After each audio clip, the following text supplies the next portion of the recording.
दोस्तों आज आए हैं हम नागौर के किले में घूमने के लिए। यह है नागौर का किले का मुख्य द्वार। इसमें 7 द्वार हैं। इस किले का जो निर्माण है वो नागवंशीय राजाओं ने करवाया था।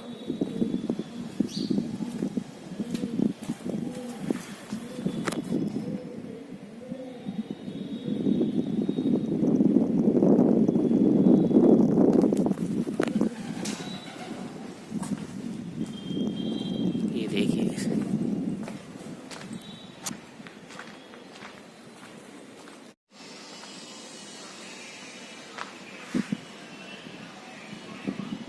ये देखिए ऊपर झरोखे बने हुए हैं। इसका जो आर्किटेक्चर है वो बहुत ही बढ़िया है।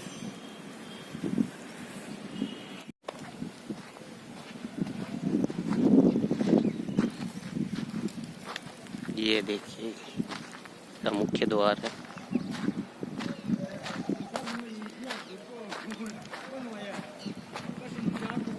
इसका जो एरिया है वो भी काफी बड़ा है। इसके कई नाम भी हैं, नाग दुर्ग, नगाना दुर्ग और अहिछत्र।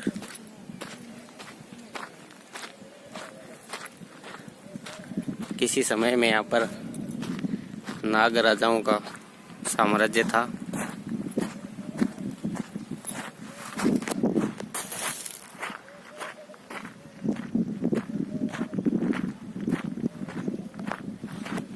देखिए कई कलाकृतियां पड़ी है यहाँ पे।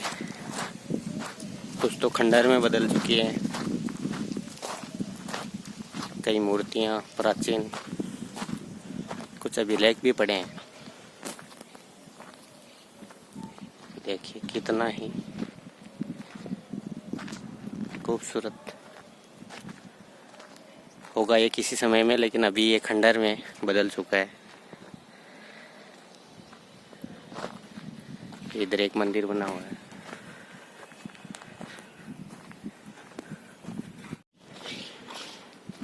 अब आगे चलते हैं।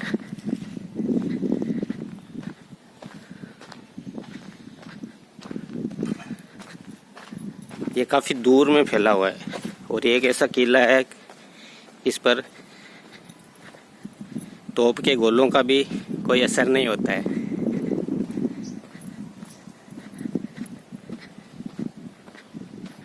देखिए ये शायद किसी जमाने में सैनिकों के रहने के लिए जगह होगी। बहुत ही आकर्षक है। देखिए कितना अच्छा सुंदर नजारा है।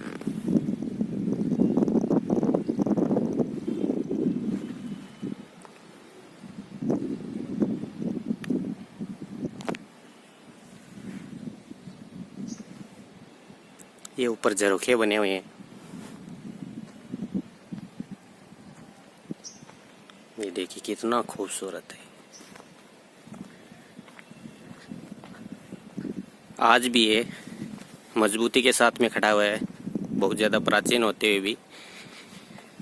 इसकी स्थापना नागवंशीय राजाओं ने की थी, लेकिन बाद में कई राजाओं ने, अन्य शासकों ने, जैसे मुगल काल में या राजपूत काल में, बाद में इसमें बहुत ज़्यादा बदलाव किया गया, पुनर्निर्माण करवाया गया।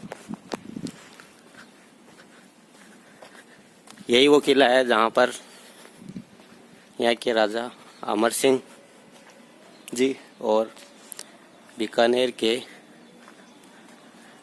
शासक करण सिंह के मध्य एक मतीरे की राड़ हुई थी।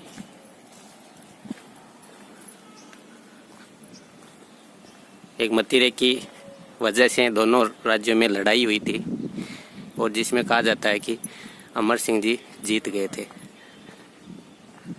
देखिए कितना अद्भुत महल है।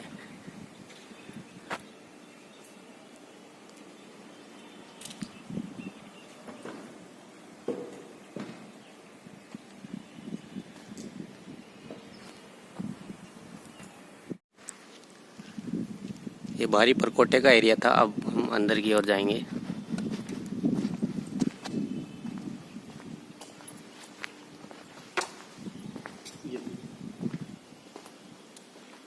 ये देखिए, ये तो काफी पुराना होगा ना।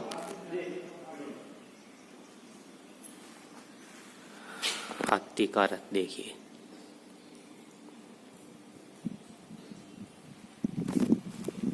ऊपर की कलाकृतियां देखिए, किसी समय में बहुत ही ज्यादा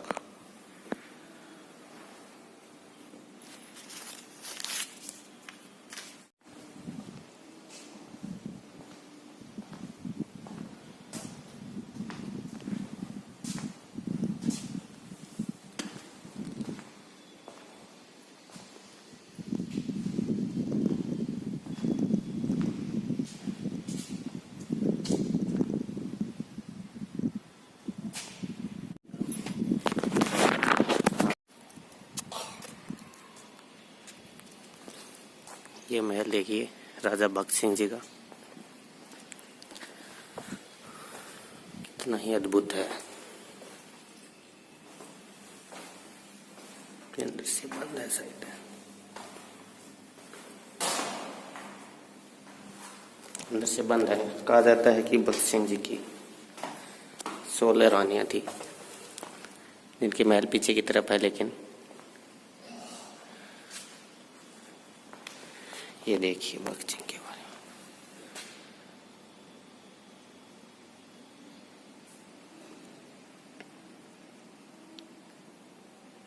में, इसका मैप है।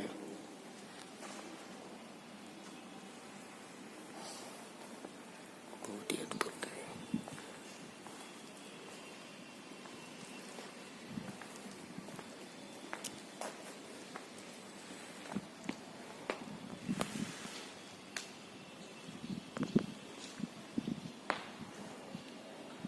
ये भक्त सिंह जी के महल के सामने का नज़ारा है, जो अमर सिंह जी की का महल है शायद।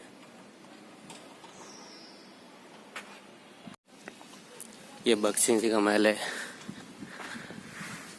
किसी जमाने में यहाँ कितनी रौनक हुआ करती होगी, इसको देखकर ही अंदाजा लगाया जा सकता है कि किसी समय में बहुत ज़्यादा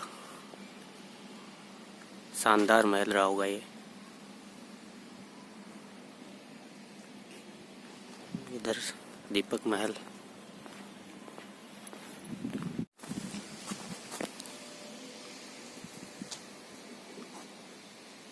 यह है नागौर के किले का दीपक महल, बहुत शानदार है। यहाँ पर किसी समय में दरबार लगता था तो ये दीपकों से सजाया जाता था। इसके चारों तरफ दीपक जलाए जाते थे। देखिए ऊपर की तरफ बनाई हुई,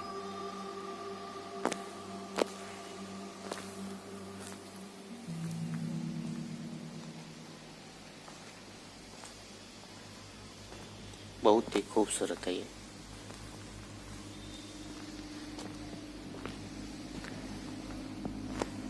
देखिए दीपक महल के बारे में जानकारी लिखी हुई है यहाँ पर।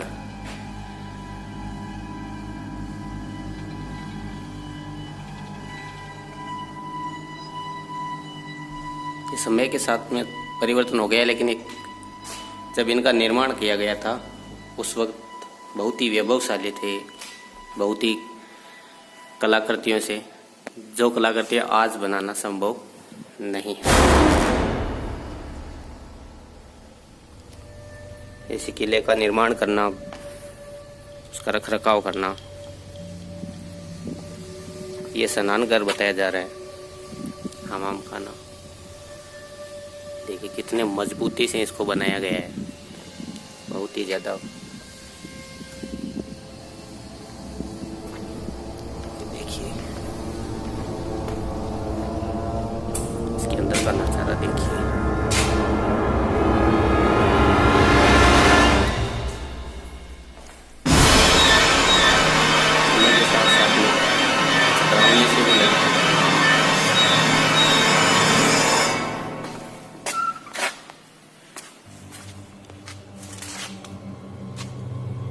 ये हमाम खाना है, स्नान घर बड़ा। देखिए ये भी स्नान घर ही है, एक तरीके का स्विमिंग पूल है शायद। ये देखिए ये स्विमिंग पूल ही है शायद।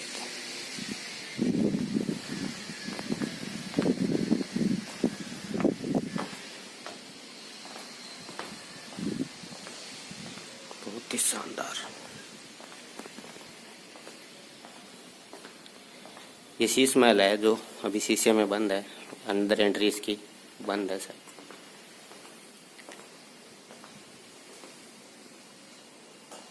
इस प्रकार का ये अंदर से है, लेकिन वर्तमान में बंद कर दिया गया है किसी कारण से।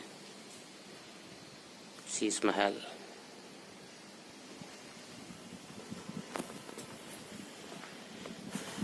इधर भी ये पानी के निकास के लिए है या स्विमिंग पूल है कुछ।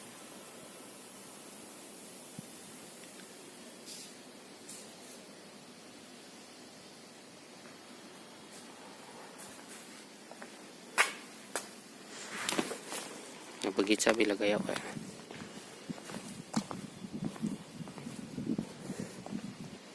लेकिन जो रौनक आज से सैकड़ों साल पहले थी शायद वो नहीं है यहाँ पे। ये शीश महल, सॉरी, हाँ शीश महल। ये दीपक महल। और अब आगे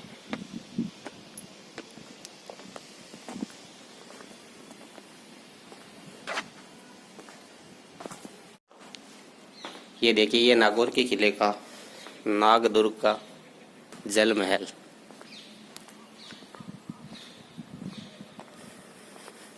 जहाँ पर बरसात का पानी इकट्ठा होता था।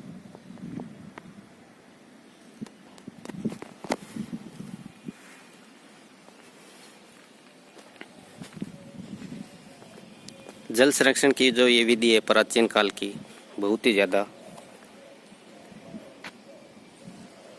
विकसित विधि है, जिसके द्वारा वर्षा के जल का संरक्षण किया जाता था। बहुत ज़्यादा खूबसूरत ये जल महल का आगे का एरिया है जो हम आपको दिखाते हैं। देखिए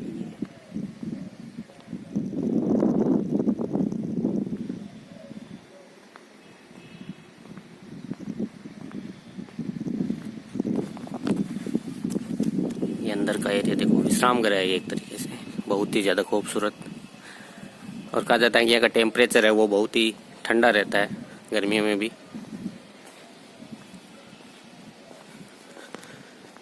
ये देखिए, ये है जल महल। इसमें अभी जल नहीं है लेकिन है जल महल।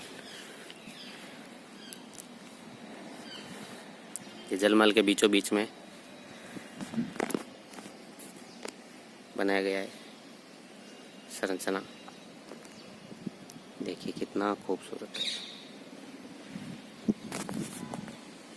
वर्तमान स्ट्रक्चर को देखकर आप आइडिया लगा सकते हैं कि किसी समय में ये बहुत ही ज़्यादा वैभवशाली रहा होगा।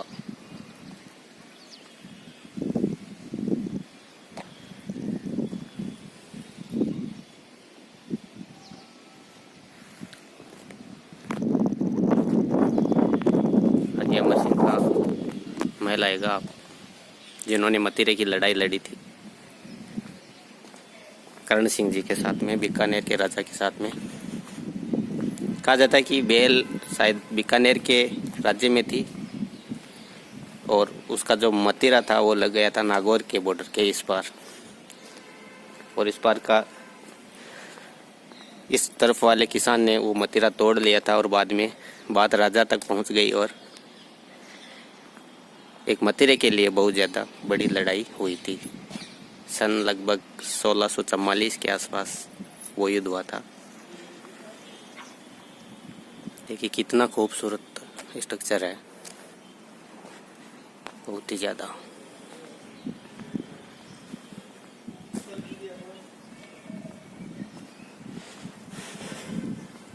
जो अभी वीरान पड़ा है ये किसी समय में बहुत ज़्यादा आबाद रहा होगा। समय के साथ में सब बदल जाता है। देखिए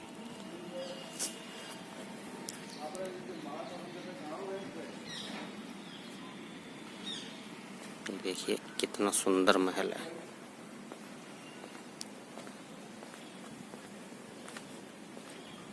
यहाँ पर चौहानों का भी शासन रहा था किसी समय में।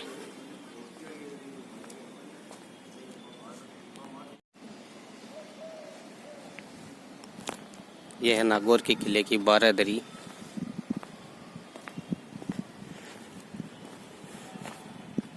देखिए इसमें ये जो स्ट्रक्चर है इसमें कमल के फूल और गुलाब के फूल लगाए जाते थे और नालियों के द्वारा इन सभी को आपस में जोड़ा गया है।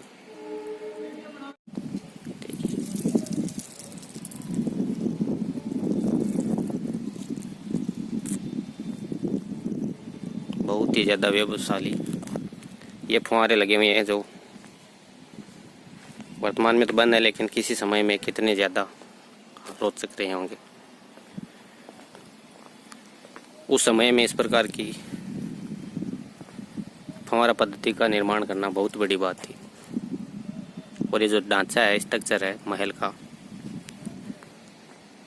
ये भगत सिंह जी का महल है। ये बीच में जो बनी हुई है खड़े रहने के लिए, जो बरसात के समय में राजा और रानियाँ यहाँ पर मनोरंजन करने के लिए खड़े रहते थे बरसात से बचकर और चारों तरफ का नज़ारा देखते थे।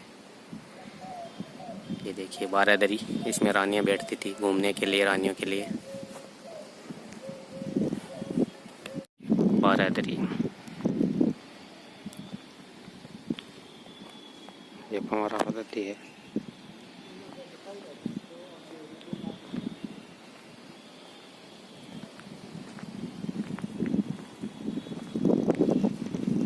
ये बैठने के लिए स्थान है और ये स्विमिंग पूल जो बड़ों के लिए है बारादरी के बिल्कुल सामने। ये छोटे बच्चों के लिए स्विमिंग पूल। फिर इसके बाद इधर से ये सामने अमर सिंह जी का महल जो माँ बाप को दिखाते हैं।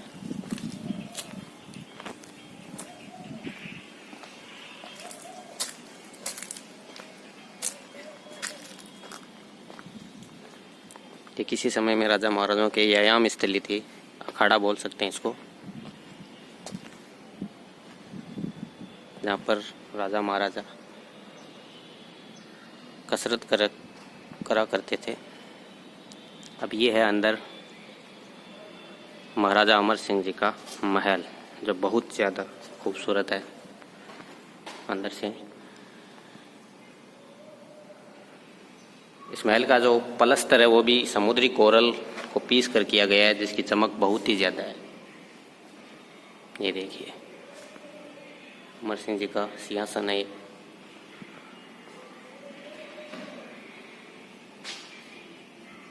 सामने से यहाँ से बारादरी दिखाई देती है, इसके पीछे दीवाने का आम यानी पब्लिक का जो दरबार लगता था वो इसके पीछे लगता था। ये सामने बिल्कुल सामने भगत सिंह जी का महल और ये अमर सिंह जी का महल, और बीच में है स्विमिंग पूल। और नीचे देखो महल के बीच में देखो इस प्रकार की संरचना बनाई गई है जिसमें पानी भरा रहता था। कूलिंग सिस्टम था ये एक तरीके से महल का, जिसमें महल को ठंडा रखा जाता था। इसमें देखो ये है दीवाने खास, जहाँ पर खास मंत्री परिषद की बैठक होती थी। ऊपर की देखिए ये पेंटिंग है, ये बहुत ही अद्भुत है और सैकड़ों साल पुरानी होने के बावजूद भी देखिए इनकी चमक बहुत ही ज़्यादा खूबसूरत। देखिए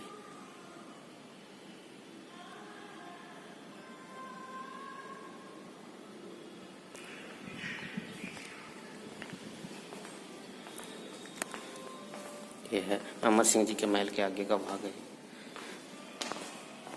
ये देखिए ये अमर सिंह जी की तस्वीर है यहाँ पर। इसको अम्बा महल भी कहते हैं। अम्बा महल का ये ग्राउंड फ्लोर है एक तरीके से। ये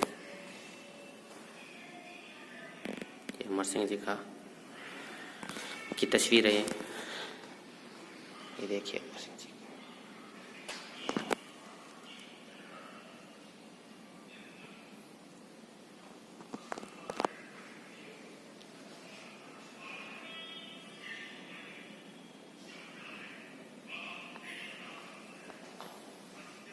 ये वापस दीवाने आम का भाग है। छत की पेंटिंग देखिए बहुत ही ज़्यादा खूबसूरत।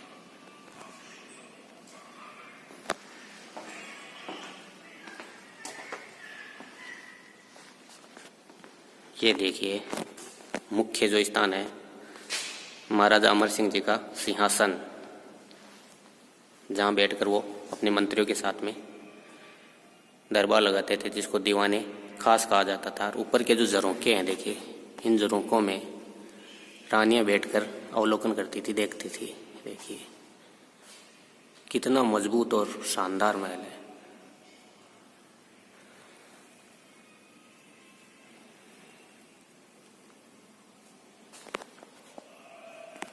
ये है महाराजा अमर सिंह जी का सिंहासन।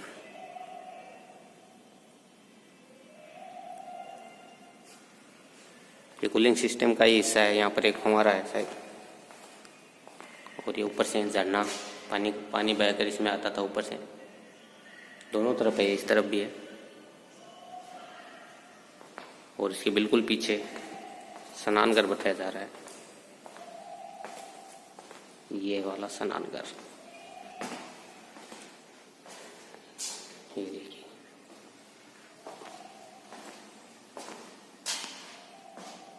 ये ठंडे पानी का स्रोत है पानी का, और ये ऊपर से लाइटिंग की देखो, ऊपर इसमें शीशा लगाकर रिफ्लेक्स किया जा रहा है सूर्य के प्रकाश को, जिससे अंदर ऐसा लगता है जैसे ऊपर लाइट जली हुई, लेकिन ऐसा वास्तव में है नहीं। ये लाइट ना होकर के सूरज का प्रकाश ये जो रिफ्लेक्स होकर के अंदर की तरफ आता है, और पूरा एकदम ऐसे लगता है जैसे लाइट है।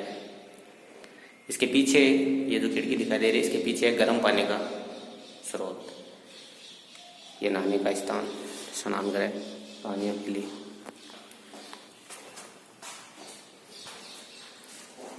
बहुत ही शानदार।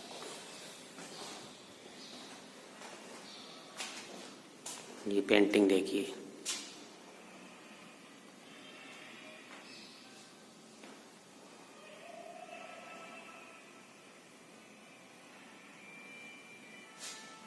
बहुत ज्यादा खूबसूरत है ये, बहुत ही ज्यादा। ये भी स्नानगृह का हिस्सा है। ये देखिए,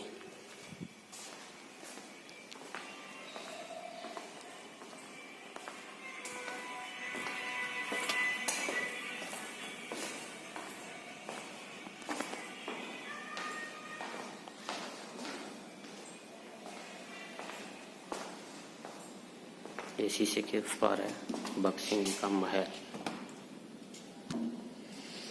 भगत सिंह जी के 16 रानियां थी जी, और उनके महल इसके पीछे है जी 16 है जी। वो तो अभी बंद है। होटल है उसमें। अच्छा, उसमें होटल है। बिल्कुल एक समान थी कि 16 हवेलियां पूरी की पूरी। बिल्कुल।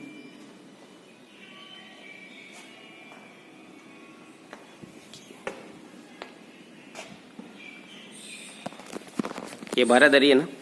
जी, लॉन्ग बरादरी। बम बरादरी, लॉन्ग, लॉन्ग। जिसमें जो रानी घूमने फिरने टहलने की हाँ जगह। हाँ, रानियों के घूमने के लिए, मनोरंजन के लिए। खंबे भी बराबर है बिल्कुल। देखो ये टोटल कितने खंबे हैं? 104। 26 पिलर है, टोटल 104 पिलर। 104 पिलर है, 26। ये देखिए,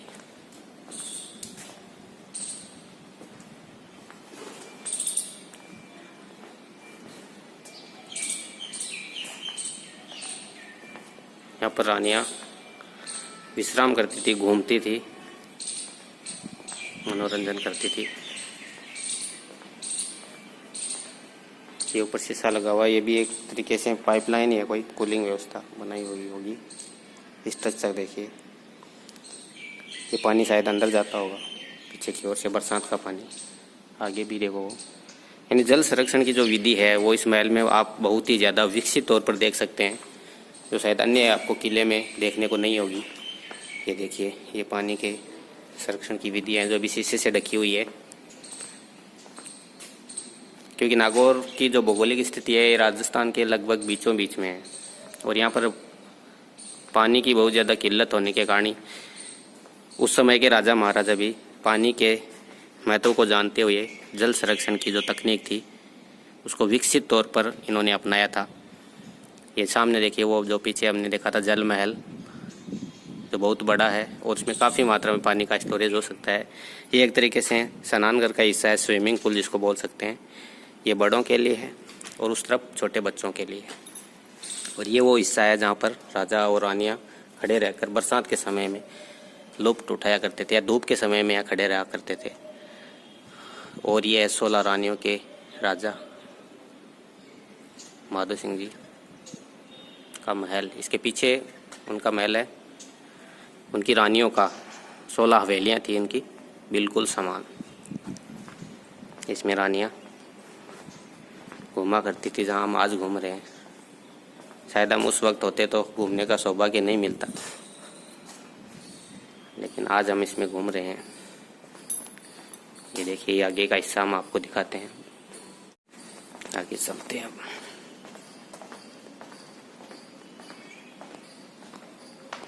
ये पानी के निकास के लिए है ना ये हिस्सा, मतलब ऊपर का पानी यहाँ आता था अंदर। अभी तो ये टूटा फूटा हुआ है, शायद शीशा लगा हुआ है।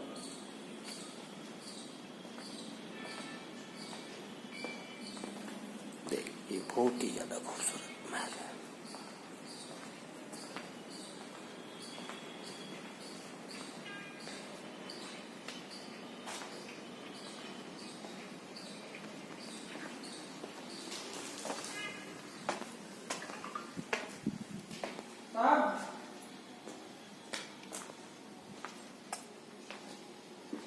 फिर आपको यहाँ से जाना होगा वापस। इधर से ये वापस इसके बाहर का एरिया है, ग्राउंड।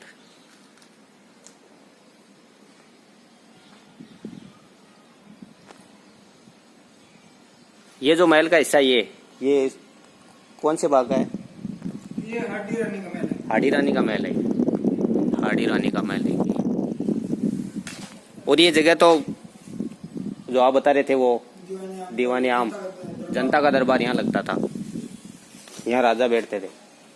ये जगह जहाँ पर राजा बैठते थे और सामने जनता बैठती थी। यहाँ पर दीवाने आम और दीवाने खास पीछे मान सिंह जी के, सॉरी, अमर सिंह जी के महल में हमने देखा था।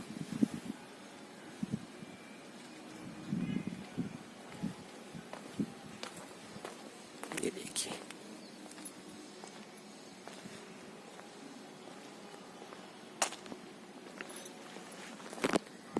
ये तो था नागौर के किले का भ्रमण। अब हम आप चलते हैं बाहर की तरफ वापस। देखिए, ये नज़ारा कितना ही खूबसूरत होगा।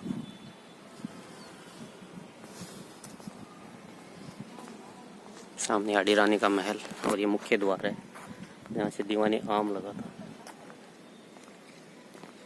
दीवाने आम के सामने की जगह। ये वर्तमान में इतना खूबसूरत है, तो उस वक्त कितना ही खूबसूरत रहा होगा, आप देख सकते हैं।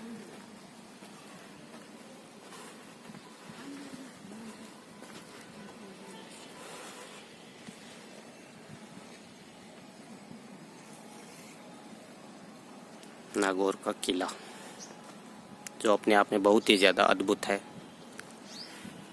यहाँ पर 1570 में नाग अकबर का दरबार भी लगा था इस किले में, जिसमें अकबर ने पश्चिमी राजस्थान के राजाओं को अपने अधीन करने की कोशिश की थी और किया भी था, जिसमें प्रमुख तौर पर बीकानेर के शासक राय सिंह जी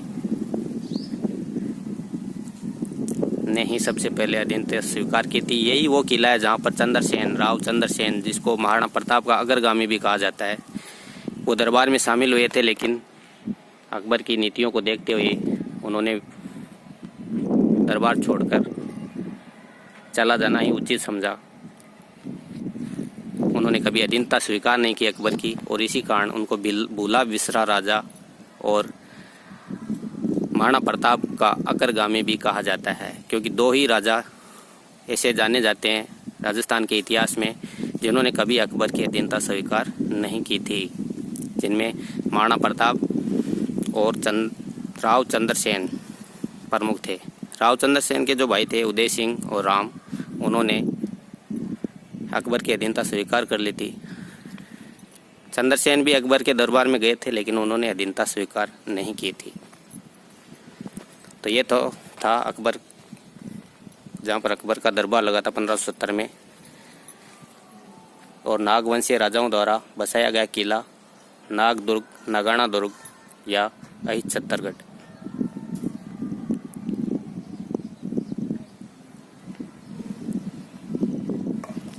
अब चलते हैं आगे बाहर की तरफ।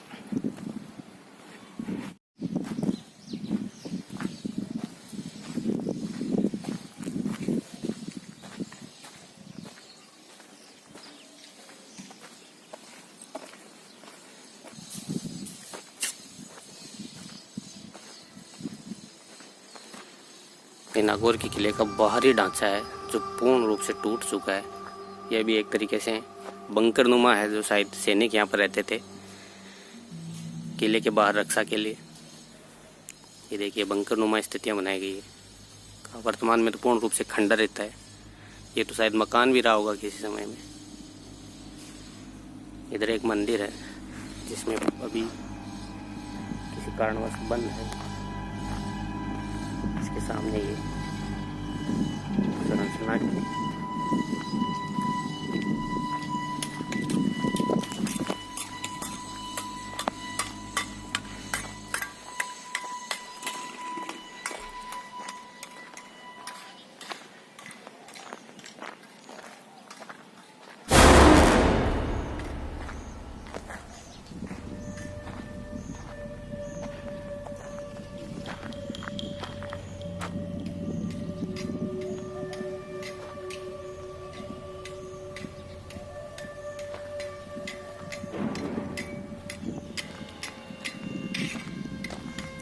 ये ढांचा देखिए। ये प्राचीन समय में शायद कोई चक्की रही होगी इतनी बड़ी आटा पीसने की।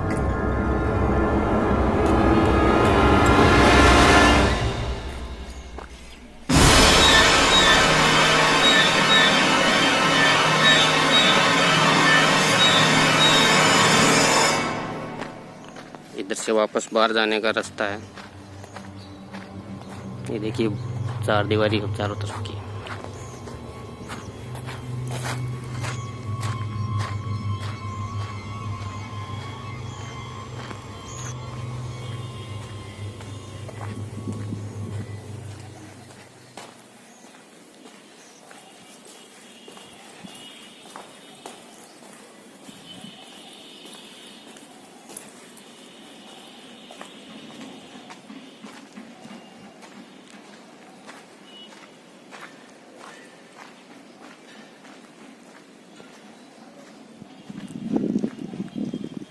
द्वार है किले का वापस। कितना बड़ा किवाड़ और मजबूत है देखिए दरवाजा। इसी कारण इस दुर्ग को अभेद्य दुर्ग की संज्ञा दी गई है।